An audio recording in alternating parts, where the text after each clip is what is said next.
Transition Awareness Breathing. Feeling grounded for both children and parents is essential for healthy living and learning. Join Eartha Powell on this series for tips and tools for creating a harmonious environment for learning.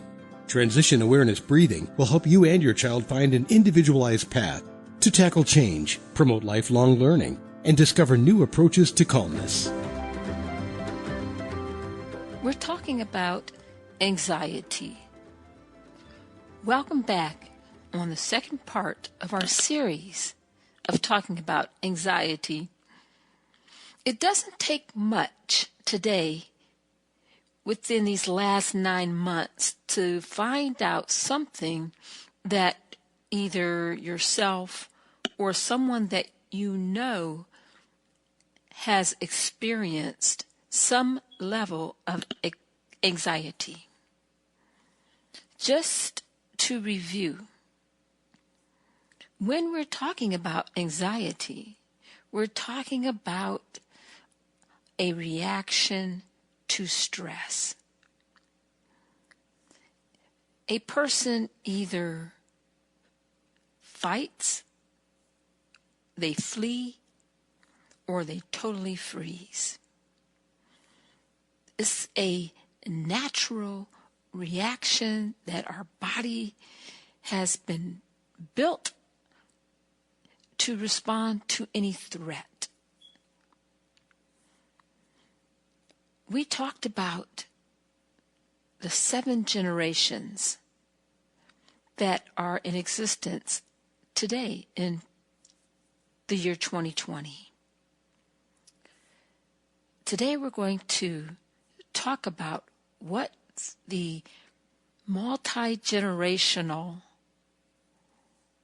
population has to do with anxiety. Welcome to Transition Awareness Breathing Podcast. I am so happy you are back. This is Eartha, and I am excited to bring to you some information that may be helpful for you or your friends and family. But first, I would like to thank Web Talk Radio for allowing me to have a platform to bring this information to you.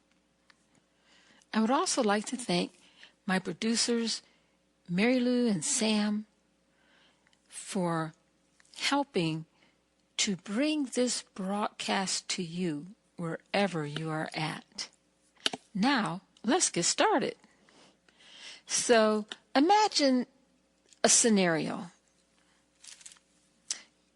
You just got a new job, or let's say you've had the job for about 7 months, and you have been doing fantastic at this job. It is in this current situation, and you're working virtually. Everybody's working virtually. This is not anything new, but you have such a strong grasp of technology and bringing this information, whatever your product is, to the customers, that your company is so impressed by your performance. They're going to give you a promotion in 2 weeks. You got the word on Friday. You are so excited. Meanwhile, they also told you that you have to travel, and your family is welcome to come. You also have to make a decision whether you want your children to participate in distance learning or to go back to physical learning in the school environment. And on top of that, you have a pet that's an elderly pet, and it hasn't been doing so good recently, but your children loves the pet. You have some decisions to make. They have decisions they are expressing to you. Life is getting a little bit stressful. What I want to bring out in this scenario is, of course, this is sounds like a stressful scenario, but most of the information that I just presented is not negative. And that's what I want to emphasize, that stress doesn't necessarily have to be negative. Stress is a normal part of our lives. Every creature that exists undergoes some kind of stress. Stress meaning there's changes in the environment, changes in the, growth. There's changes going on. The body is responding to that. And how our bodies respond to the stress is, in many forms, anxiety. And sometimes anxiety is normal. Most people get a little bit anxious when they're talking in front of people, public speaking. That type of anxiety is what we think is a normal response. You're thinking, you're aware, your heart is beating, your breathing is a little shallow. You're thinking of all the main points you want to bring across. Or how about that new job? First time getting a job, you have to respond to new people, new procedures, those types of situations. That anxiety is normal. But how about when the anxiety is encompassing? It is taking over the thoughts, is taking over everyday living, is taking over how you respond to people in your environment. And how you're responding is not so much in a positive way. And that's what we want to channel our efforts, is to get that stress to a manageable level so that we can continue to make wise and productive choices. A long time ago, in a previous job I used to have, I used to actually teach change management and stress management. And it was part of my Navy career. And change is pretty normal in the military. We always said one thing that we could always count on, and that was change.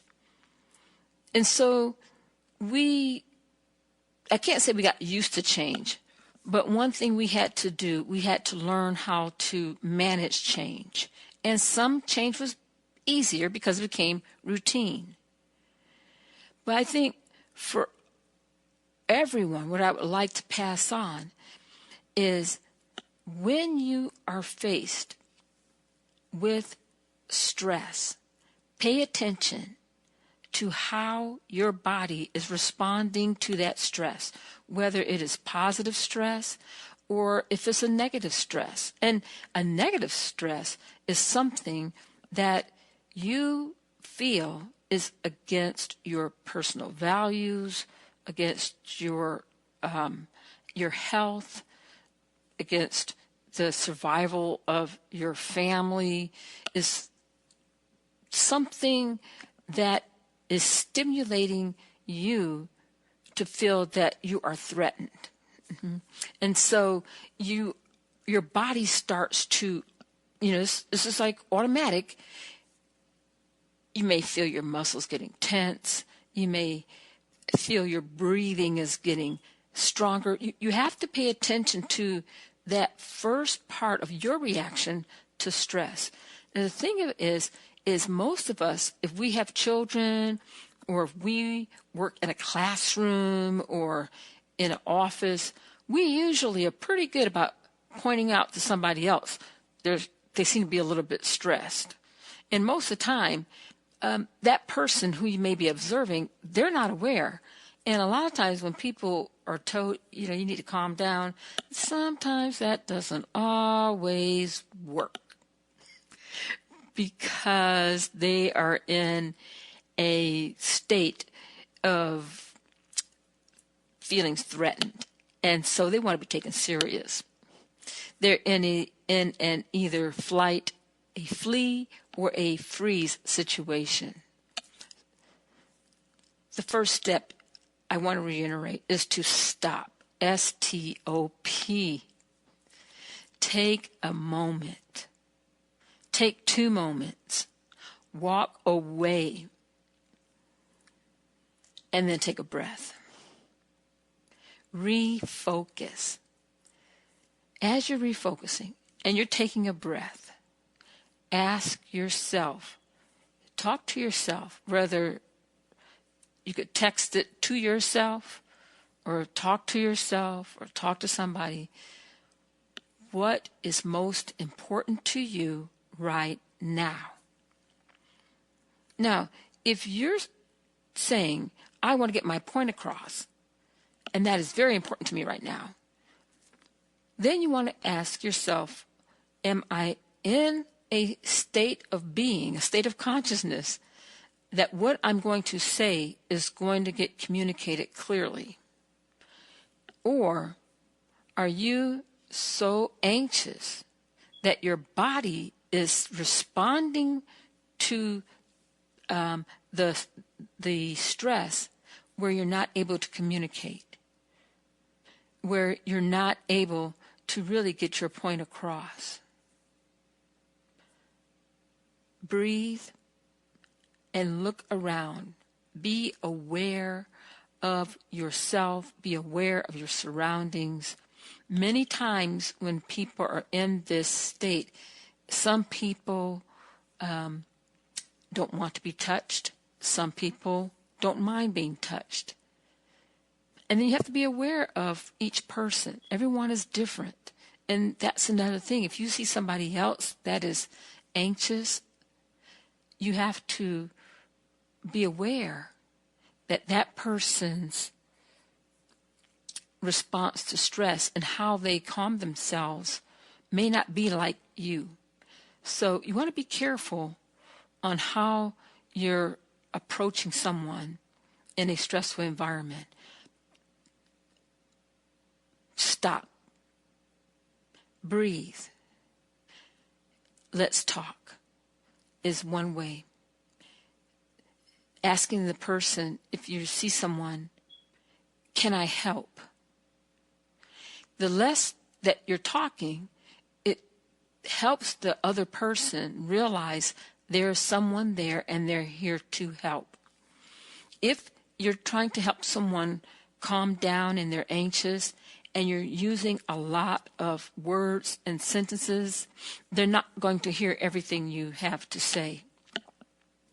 And that's why I want to reiterate is that you want to know, you want to be clear on what the mission is. What is important to be communicated at this time? Let's say you have a child and they're anxious about something that happened, maybe whatever it could be. And I want to reiterate, I want to just take a pause right here.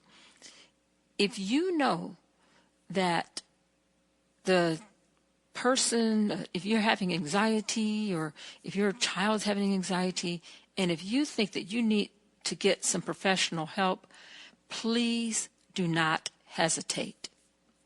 I think when a person feels that they are in a state of helplessness, they feel that there is no return.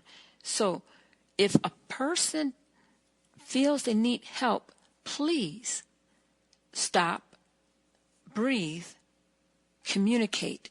Do you need help? Take permission and get that embarrassment out of the way. There's no room to be embarrassed. We are humans. Everyone gets anxious. Everyone gets stressed. Everybody has different levels and different experiences in dealing with stress. And so we want to show compassion for each other. We want to care for each other. We want to put the human back in humanity. position yourself so that you can be at the same level of that person, of that child, if you're trying to help someone, so that you're not in a domineering, in a threatening position. So your body language has a lot to do with helping to calm someone who's anxious and get them down to a less anxious level. Breathe.